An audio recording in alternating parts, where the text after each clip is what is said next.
The test I've analysed for my assignment is the Multistage fitness test, which is an aerobic test. It involves measuring your fitness, and it monitors the athlete's maximum oxygen uptake, which is also known as the VO2 max. It's commonly known as the bleep test. It is used in different organisations such as the Army, the RAF, the police force and the fire service to help select candidates for the job based on their fitness.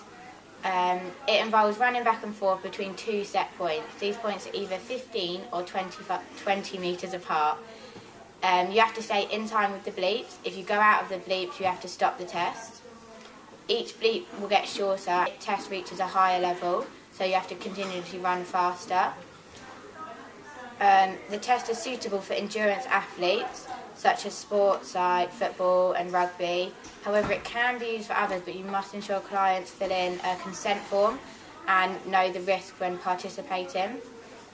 To set up the test efficiently, you need to measure out the gap between the 2 points.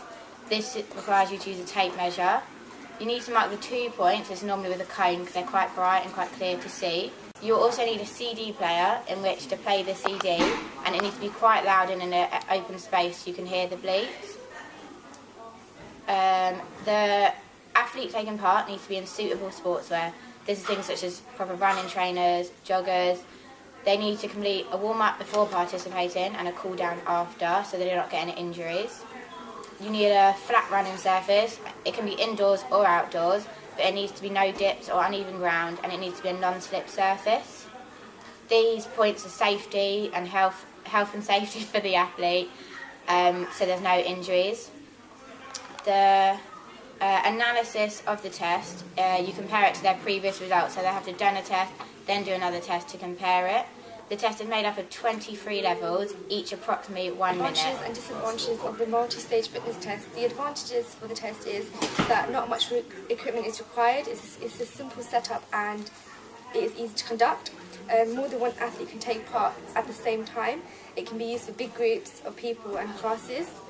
And it can be completed indoors and outdoors, so it can be a summer activity or a winter activity. The disadvantages are it requires a specialist CD, so without the CD you can't really conduct the test.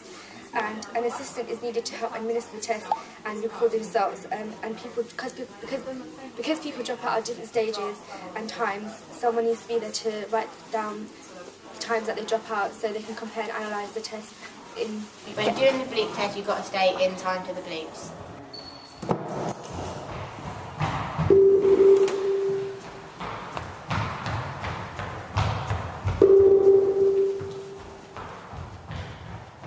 Some people, when doing the test, are at a higher level, so they can't make it in time for the bleep to get from one end to the other. In that case, you must stop the test.